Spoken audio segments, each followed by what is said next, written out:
Hola, buenas tardes, ¿cómo están? Bienvenidos a un podcast más de Human Leader y estamos platicando de este tema tan importante, tan interesante y tan escabroso que nos está dando miedo seguirnos ahondando, pero estamos aquí y tenemos que seguir hablando de ética, de moral y de egoísmo también definitivamente, y cómo todo esto se presenta hoy en día en el mundo que estamos viviendo, en el contexto actual, y sobre todo por qué, y era lo que me refería en escabroso, por qué nos cuesta trabajo abordar estos temas.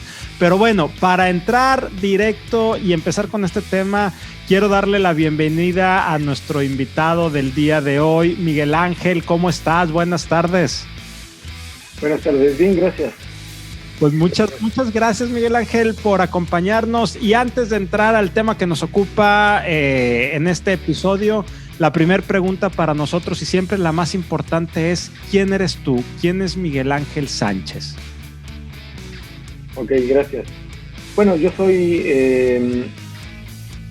soy doctor en teología, aunque mi especialidad es la ética teológica.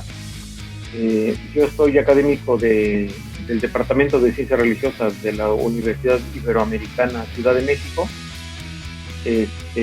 Ya tengo ahí 18 años trabajando y soy profesor titular de algunas de las asignaturas de ética teológica que, por ser Departamento de Ciencias Religiosas, bueno, sabemos que la Ibero es una universidad de los jesuitas.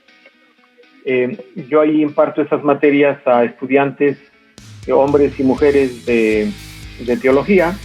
Algunos de ellos son candidatos, algunos son religiosos o religiosas, algunos son candidatos al ministerio sacerdotal, y algunos no, algunos son laicos y laicas que estudian teología, ¿verdad? Entonces, pues digamos que mi especialidad es justamente esto, la ética teológica, que se divide, bueno, en la ética teológica fundamental, la ética de la sexualidad, la ética de la vida, o como se le llama comúnmente bioética, y la ética teológica social. Ya. Esas son las 4 ramas, digamos, de la ética teológica. Ya, pues Miguel Ángel, muchas gracias por acompañarnos y bienvenido.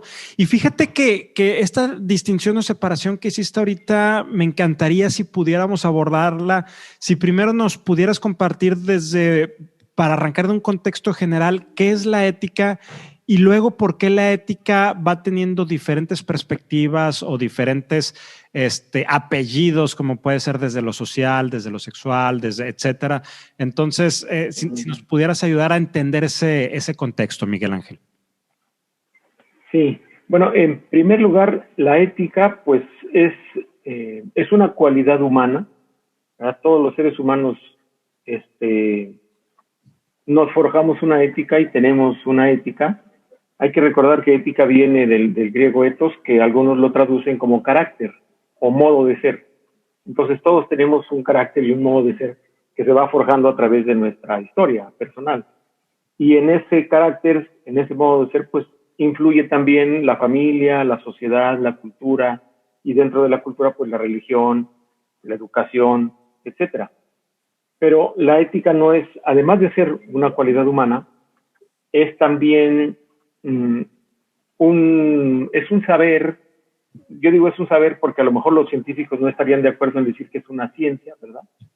Pero bueno, ahora ya sabemos que la capacidad de conocer el bien y el mal, la capacidad de darnos normas de comportamiento, la capacidad de saber si algo está bien o está mal, pues ahora los neurocientíficos dicen que esa es una cualidad que está en nuestro cerebro, ¿no? Ya ubican a la conciencia dentro del cerebro, y dentro de la conciencia pues está esta capacidad de discernir y de pensar, pues digamos así, en palabras sencillas, lo que está bien y lo que está mal.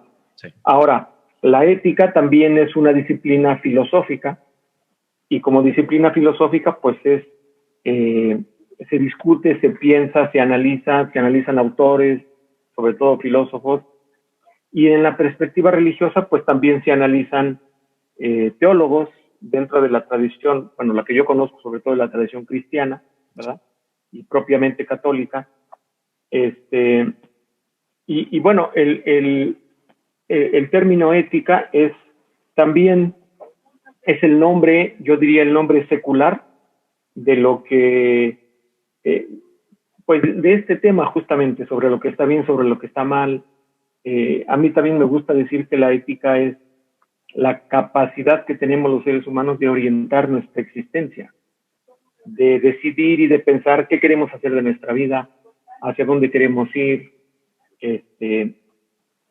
Digamos que eso es, yo podría decir eso en relación a la ética. Ahora, la moral, bueno, viene del latín mor moris, que significa costumbre. Entonces, algunos consideran que la moral es este discurso ético escrito en normas de comportamiento, ¿verdad? Escrito en códigos, ¿no? Para algunos también el término moral tiene que ver ya con normas de comportamiento dentro de un conjunto establecido que puede ser una religión, por ejemplo, ¿no? Sí.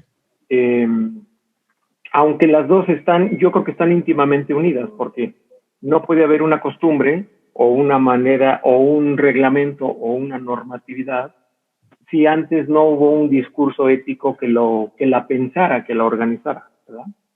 Entonces, ya coloquialmente hablando sobre ética y moral, pues a veces utilizamos de manera indistinta ambos términos, ¿no? Yeah.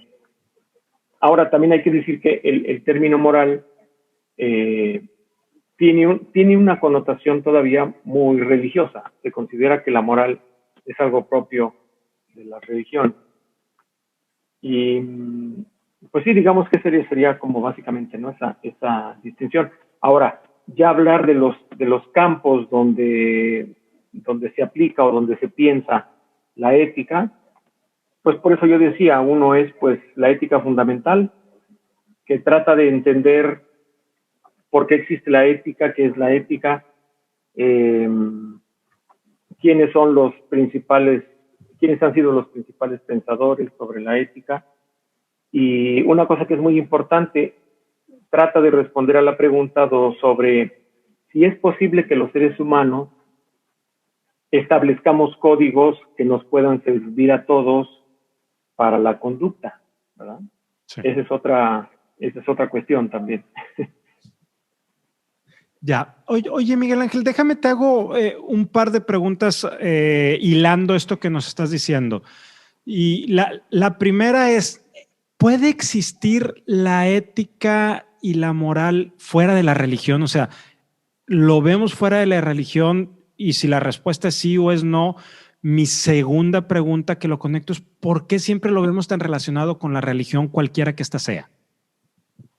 Sí.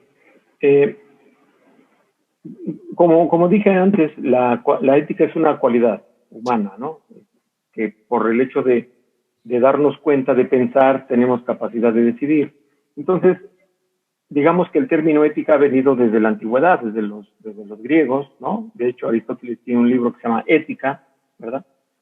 Ahora, hay que tener en cuenta que en Occidente, podríamos decir en lo que es, pues, Europa Central y desde luego toda la influencia que ha habido de Europa Central hacia América, más concretamente en América Latina, pues las normas de comportamiento siempre estuvieron propuestas y organizadas dentro de la religión, ¿verdad? En concreto dentro del cristianismo o de la religión católica, ¿verdad?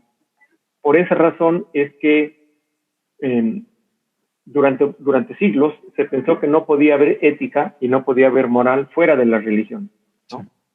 Pero bueno, una vez que empezando el siglo XVI y sobre todo cristalizando en el siglo XVIII, esta separación yo podría decir de la humanidad en relación a las religiones, pues ya se ha puesto de manifiesto que la ética no es algo exclusivo de las religiones, sino que es algo propio de toda la humanidad, ¿no? Sí.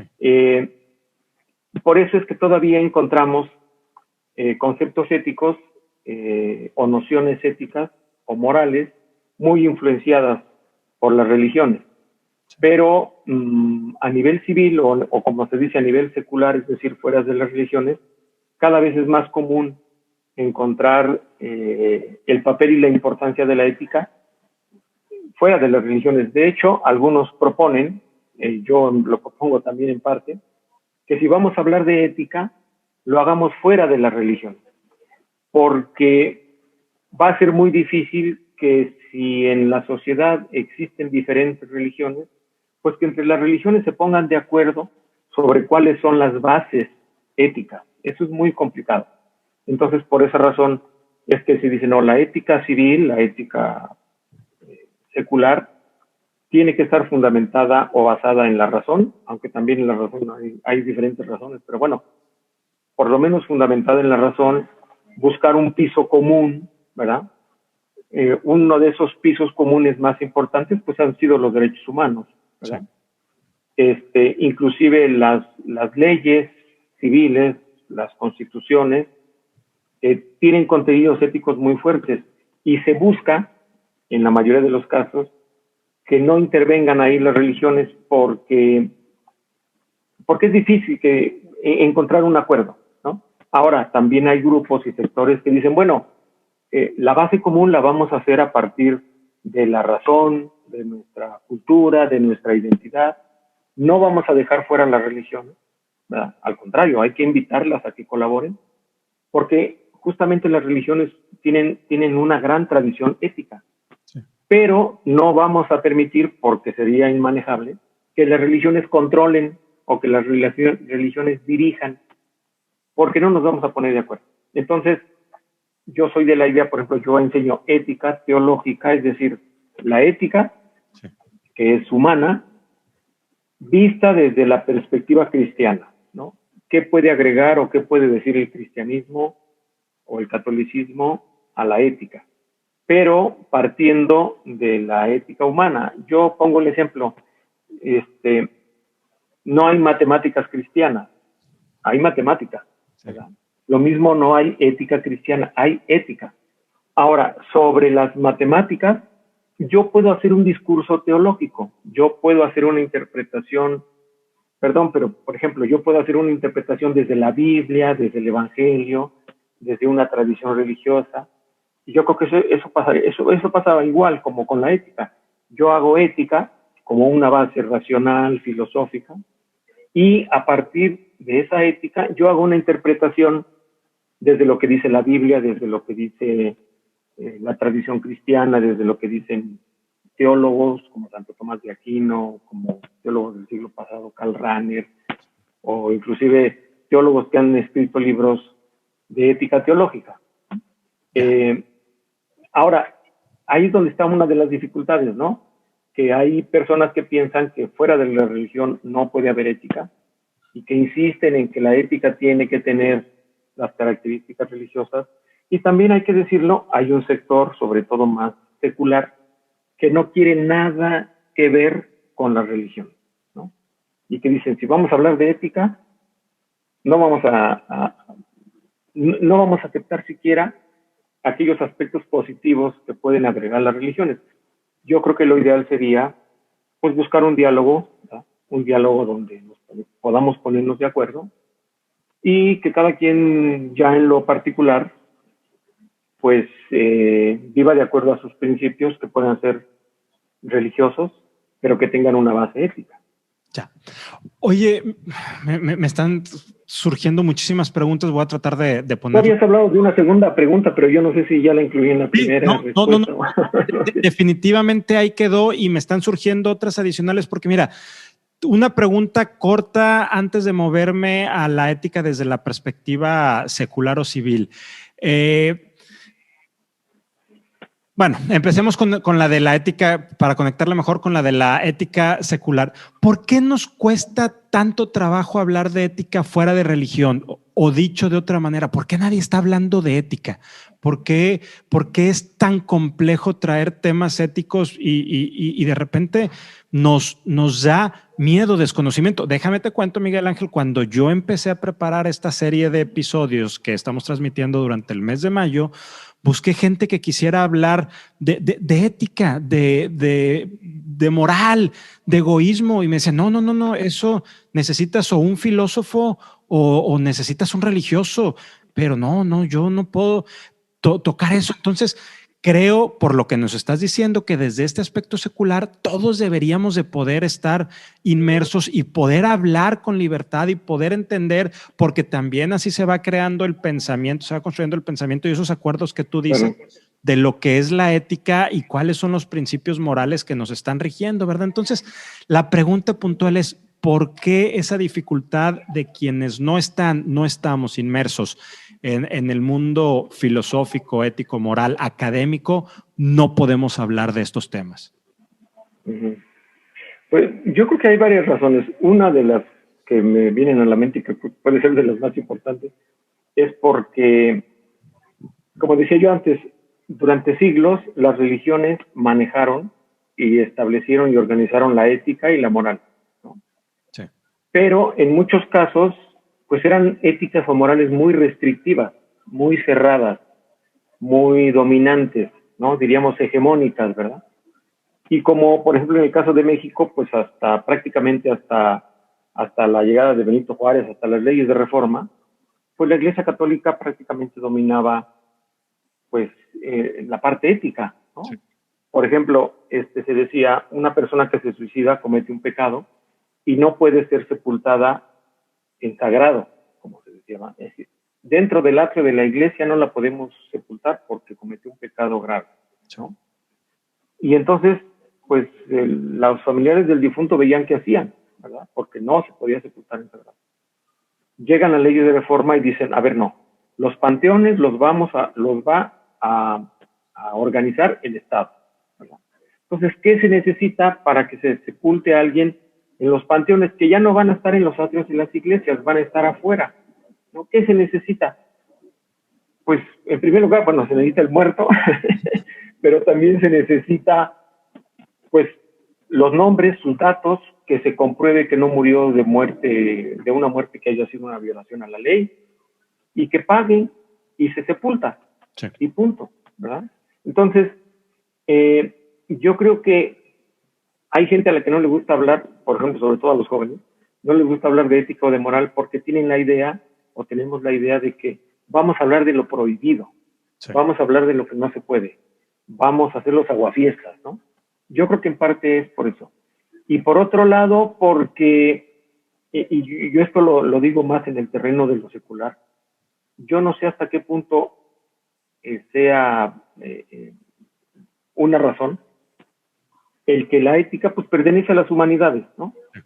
Es filosofía, es ciencias sociales, y las humanidades no funcionan en el mercado, no funcionan tanto en el mercado de trabajo y de consumo, sí, como otras ciencias o otras carreras, ¿no? Entonces yo creo que en parte es también por eso, ¿quién estudia ética, quién estudia filosofía, quién estudia ciencias sociales? Pues no, yo trabajo en una universidad y la mayoría del alumnado pues está en derecho, en ingeniería, en ya no digamos en cuestiones relacionadas con la cibernética, ¿no? Sí. Entonces yo creo que también en parte es eso, ¿no? Y también yo tengo entendido que desde hace algunos años estas materias que yo llevé en la escuela hace algunos años, como civismo, por ejemplo, pues se quitaron del programa, ¿no?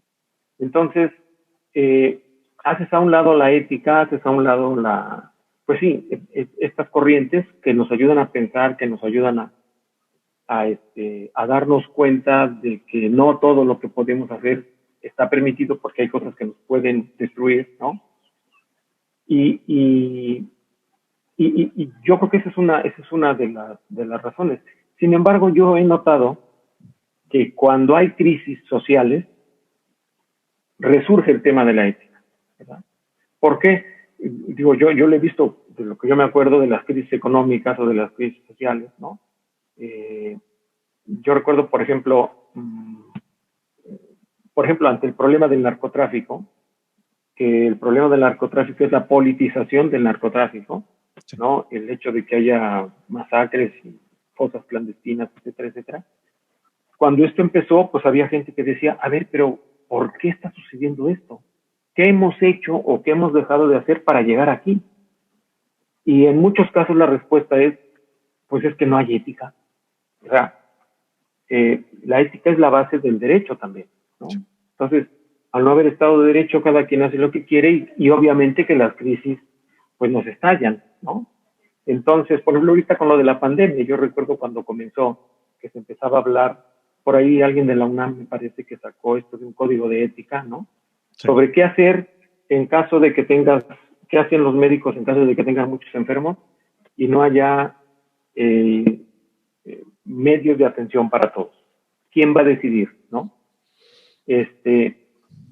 Digo, mucha gente protestó, pero a ver, ¿cómo que ya van a empezar a decidir quién sí, quién no, etcétera, etcétera? Y creo que mejor le bajaron el volumen al tema y ya no lo volvieron a tratar, ¿no? Pero es un tema que hay que tratar, es un tema que hay que abordar, porque queramos o no queramos, los médicos a la hora de que llega el montón de enfermos, tienen que decidir y necesitan, que lo tienen, ¿verdad? Lo tienen, necesitan códigos, orientaciones sobre qué hacer en cada momento. Eso no es el problema, porque tanto en los hospitales como los médicos saben, ¿verdad? Hay criterios. Justamente uno de los lugares donde es más común encontrar o donde siempre hay códigos de ética y comités de ética, pues es en los hospitales, ¿no? Sí. Donde se daron orientaciones sobre qué hay que hacer en diferentes casos, porque también uno de los temas que aborda la ética, pues es justamente el de los conflictos, ¿no? Conflictos de valores, ¿no? ¿Qué hacer en una situación en la que por más que queramos hacer el bien para todos, no se puede, ¿no? Tenemos que elegir, por ejemplo, ¿no? Yo creo que se debe a eso que casi no se habla de ética, ¿no? Me parece que es relativamente reciente esto de que llegas a un restaurante y ves en la pared código de ética. Aquí no se discrimina a nadie por eso y eso. Cuando yo era chico eso no existía, ¿no? No sé cuánto tiempo tenga, pero creo que de cualquier manera la ética va recuperando terreno. Otro ejemplo es lo del cambio climático, ¿no? Sí. Podemos seguir como humanidad con este sistema de desarrollo que en muchos casos es depredador. Pues se dice no, o sea, no todo lo que podemos hacer debemos hacerlo, porque hay cosas que nos pueden llevar a destruirnos, ¿no? Sí. Oye, fíjate, quiero agarrar estos dos ejemplos que acabas de dar para hilar la siguiente pregunta. Si tú y yo le preguntamos a quien sea, nos agarramos en la calle, cada quien 10 personas, y les preguntamos si eres ético o no eres ético, casi te puedo asegurar que 10 de 10 te van a decir que sí son éticos. Difícilmente, y más si le llegas con una cámara o con algo, alguien te va a decir que no es ético o que es amoral. Y luego es bien padre entrar al restaurante y ver un código de ética y decir, aquí nadie se discrimina y aquí a todos se les trata por igual. Y sí, hay que tratar así. Y luego el cambio climático, no, es que hay que hacer algo, no se está haciendo nada. Y entonces el gobierno, pero estamos hablando siempre en tercera persona. Sí, el restaurante no debe de discriminar, ellos. El gobierno no debe discriminar, ellos. Oye, señor, ahorita, y agarro el tema de la pandemia, del tema de las vacunas, es una pregunta que le estoy haciendo a todos mis invitados, es ¿por qué al momento que hay una política de aplicación de vacunas, buena o mala, no me voy a meter en eso, ya está la política y dijeron, se va a vacunar en este orden, ya. Y la gente se empieza a meter a la fila, al que no le corresponde, a tomar las vacunas del otro. Oye, y entonces lo padre del cambio climático, que alguien lo tiene que hacer, y lo del restaurante que alguien no, es que aquí se trata de sobrevivir y aquí lo tengo que hacer yo y este es un mundo de sálvese quien pueda. Pues entonces la ética, pues en los bueyes de mi compadre, casi creo. Entonces, ¿qué ves ahí, Miguel Ángel, cuando se trata de mí? No, ahí sí se justifican pues primero mis dientes y después mis parientes y tantas cosas, y es muy sencillo lo de las vacunas de ejemplificar porque es lo que estamos viviendo, pero ¿qué tantas cosas no hay que pues no, es que se trata de mí y ¿a poco tú no harías lo mismo? ¿Qué piensas, Miguel Ángel? Yo creo que ese es un buen ejemplo para decir cómo funciona la ética, ¿no? O sea, nosotros nos damos cuenta digo, se habla de que hay instintos de conservación, ¿no? Decía Santo Tomás, una de las primeras normas que encontramos en nuestra razón, pues es la conservación de nosotros mismos, ¿no? Debo de hacer todo aquello que favorezca mi conservación. Sí. Y eso es algo instintivo, ¿no? Entonces, por eso algunos dicen, bueno, somos fundamentalmente egoístas, porque los primeros que pensamos son en nosotros mismos, ¿no? Pero es curioso cómo después, a lo mejor sin que nos lo propongamos, la razón nos empieza a dar vueltas, ¿no? Y a decir, ok, sí, yo tengo que buscar primero mi conservación, las cosas para mí, ¿no? Pero después me doy cuenta de que yo no soy una isla, de que hay otros junto a mí, otros y otras junto a mí, ¿no? Entonces, me doy cuenta que lo que ellos hacen me puede perjudicar, pero también me doy cuenta de que lo que yo hago les puede perjudicar, ¿no? Entonces, este razonamiento, ¿verdad? Ya es un razonamiento ético, ¿no? Sí.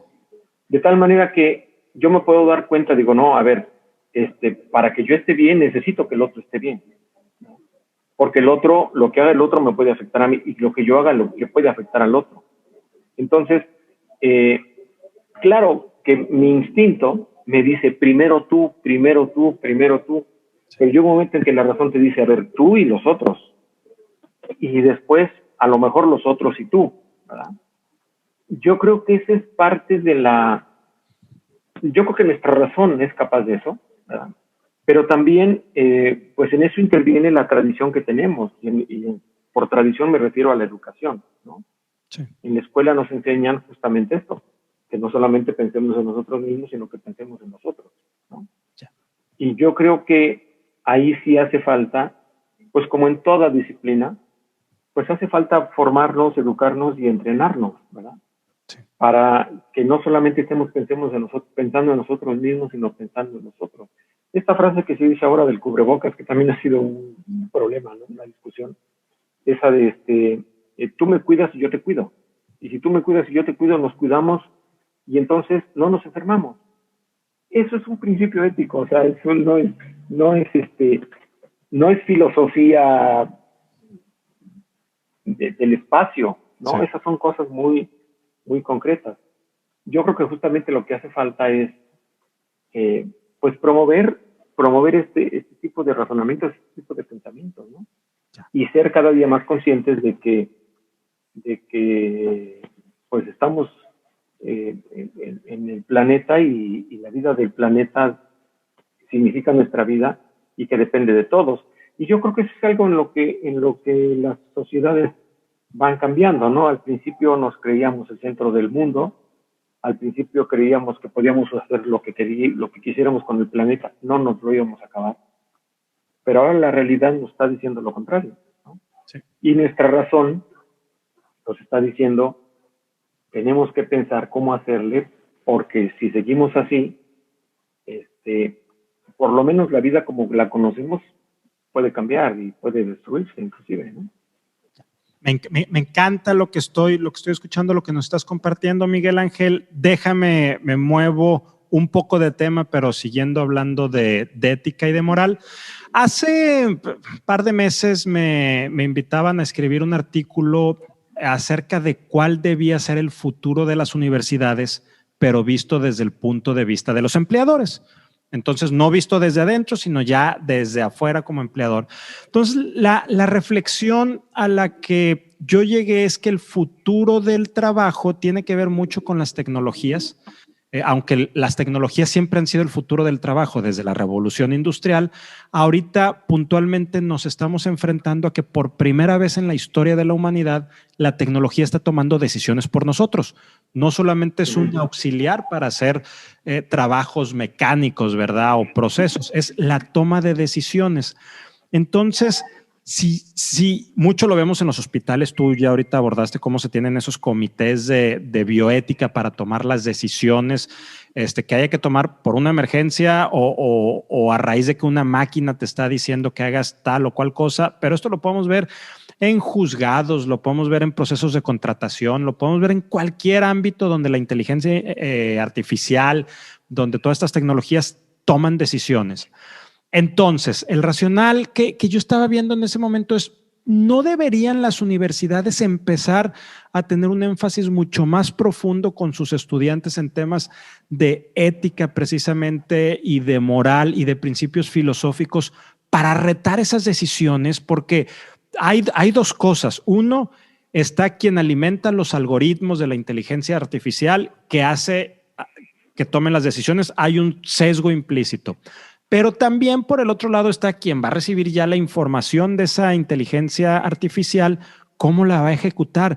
Pero si no tenemos esos principios éticos, ya hay por ahí un ejemplo muy importante, no me acuerdo exactamente si lo voy a citar cómo es, pero los vehículos autónomos en el momento de tomar una decisión entre atropellar a un peatón o salvar al conductor, ¿qué haces? ¿Cómo tomas esas decisiones si no estamos hablando de este tema? Entonces, ¿qué hay que hacer para hablar más de estos temas? ¿Y crees que la ética, la filosofía y la moral tengan realmente una importancia en este tema de las tecnologías, la inteligencia artificial y la toma de decisiones por parte de los humanos? Sí, mira, ese tema que tocas es muy, muy importante, yo creo, ¿no? Digo, de modo particular para mí que trabajo en una universidad, pero digo que es importante para toda la sociedad. Yo creo que yo creo que necesitamos un equilibrio, ¿no? O sea, a mí me gustaría tener más alumnos de humanidades, más alumnos de ética y más alumnos de ética teológica, ¿no? Pero te das cuenta y dices, bueno, es que afuera de la universidad también hay un mercado de trabajo, hay una sociedad, hay un mundo que requiere pues que se formen quienes van a no solamente ocupar un lugar en el mercado, sino quienes van a procurar pues un mundo mejor, ¿no? Sí. Entonces, no podemos ser tan ingenuos como de decir, es que puras humanidades y con eso se resuelven los problemas. Pues no. Pero tampoco podemos decir lo contrario, ¿no? Puro mercado, pura tecnología, sin el humanismo, ¿no? Yo creo que tiene que haber ese equilibrio. Y justamente lo que dices es muy importante. Quien pone un algoritmo en una máquina, o sea, las máquinas, pues sí, toman, una vez que están, yo no conozco bien esos procesos, pero una vez que están bien terminadas, tienen la capacidad de decidir. Pero esa decisión es una decisión como la de los seres humanos, es decir, esa decisión fue puesta ahí, ¿verdad? Se pusieron, como dices, el algoritmo, en determinadas condiciones se opte por tal o cual cosa. Entonces yo creo que ahí se necesita también que no haya ingenuidad, ¿no? O sea, si el mundo, el mercado, el consumo funciona de determinada manera es porque hay intereses que están detrás, ¿no? La cuestión es cómo hacer para que esos intereses se humanicen, o sean humanizadores, ¿verdad? Que no sean intereses simplemente de que gane el más fuerte o de que gane el que tenga más, sino buscar ese equilibrio. Yo creo que ese equilibrio es muy importante. Sí. Y ahora que tú mencionas esto, justamente, bueno, por ejemplo, yo doy la clase de bioética, pues la bioética tendrá como disciplina, pues a lo mejor como 50 años o menos. ¿Y cuántos años tiene el desarrollo tecnológico? ¿Verdad? O sea, yo creo que eso ya nos habla de que, pues empezamos con desarrollo y después la humanidad se dio cuenta de que necesitaba criterios porque no se puede hacer todo lo que se quiera, ¿no? Entonces, surge la bioética, algunos la ven como el lastre, ¿verdad? Como ya llegaron los de bioética, son los que nos van a empezar a prohibir las cosas, ¿no? Yo creo que por eso tiene que haber ese equilibrio y ese diálogo, ¿no? Y justamente ese es un problema, yo digo que es por se dice ahora un problema global, ¿no? Porque las nuevas tecnologías nos pueden ayudar a tener una vida mejor, ¿no? Pensando, por ejemplo, en trasplantes de órganos o en la eugenesia positiva, o sea, el tratar de que la humanidad tenga menos enfermedades, tenga menos problemas, ¿no? Pero no se puede dejar todo en manos de los científicos que lo van a hacer. O si se pone en sus manos, tiene que ser gente formada también desde la perspectiva ética, ¿no? Porque no todo se puede hacer simplemente, o no todo se debe hacer simplemente porque se puede. Yo creo que ahí es donde está la cuestión. Y por eso yo creo que es muy importante que en todas las universidades, respetando las características de cada una, pues que en todas las universidades se busque ese equilibrio, ¿no? Sí. Porque yo he tenido alumnos que me han comentado que han pasado por algunas universidades donde casi estudian ciencias biomédicas y les dicen, ustedes pueden hacer lo que quieran con la ciencia, ¿no? Y sobre, te digo porque yo he dado esta materia de problemas actuales de la bioética en el área de reflexión universitaria, que es el tronco común, donde todos llevan algo de humanidad, ¿no? Y algunos alumnos que habían pasado por otras universidades decían, no, pues es que en la universidad donde yo estuve ahí no había tronco común de humanidades, ¿no? Y yo creo que eso es algo que hace mucha falta, no solamente para médicos, enfermeras y personal que trabaja en cuestiones de salud, que eso ya está, sino para todas las personas que se quieren formar profesionalmente, ¿no? Porque nos damos cuenta que sin la ética, pues este mundo se vuelve la selva. Y creo que si no nos ponemos, como bien dices, rápido las pilas, no estamos muy lejos de llegar a, como lo he dicho en otros episodios, a los juegos del hambre, sálvese el que pueda, matándose los unos a los otros. Miguel Ángel, quiero agradecerte tremendamente que nos hayas acompañado el día de hoy en este episodio. La verdad es que nos quedaron muchas más preguntas que respuestas y entonces ese es el ejemplo de que este fue un episodio súper exitoso, cuando las preguntas que quedan flotando y que se abren son muchas más que las respuestas que pudimos estar manejando. Pero antes de irnos, Miguel Ángel, ¿alguna pregunta que yo no te haya hecho y sea importante traer a esta mesa de conversación o alguna reflexión final que nos quieras compartir?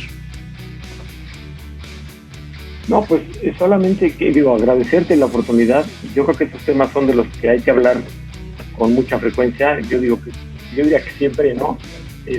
A todo buscarle el lugar ético, es decir, ¿qué sucede? ¿Qué le sucedería a la humanidad si hago tal o cual cosa, ¿no? Hasta dónde lo que hacemos sí promueve en realidad el desarrollo de las potencialidades humanas, que yo creo que finalmente esas son las humanidades, ¿no? Y la necesidad de estos temas y de discutir.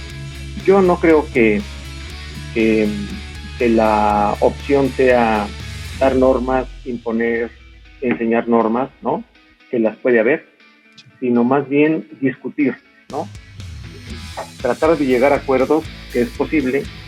Y yo creo que esa es una tarea ética y a mí me parece muy interesante que tú des la oportunidad para tratar este tema. Al contrario, Miguel Ángel, gracias a ti por compartirnos tu conocimiento, gracias a ti por acercarnos a este mundo que de repente pudiera parecer tan complejo, y ya vimos que no, ya vimos que es cotidiano, que es del día a día y que todo el tiempo podemos estar hablando y aplicando estos conceptos. Nuevamente muchas gracias y también gracias a ustedes por acompañarnos, por estar aquí. Ayúdenos a compartir este episodio para seguir abriendo estas conversaciones. Necesitamos hablar mucho, pero mucho más de ética, de moral y de egoísmo y estos conceptos. Nuevamente gracias, te mando un abrazo, Miguel Ángel. Gracias, igualmente, Rogelio. Nos vemos la siguiente semana y que estén muy bien. Hasta luego.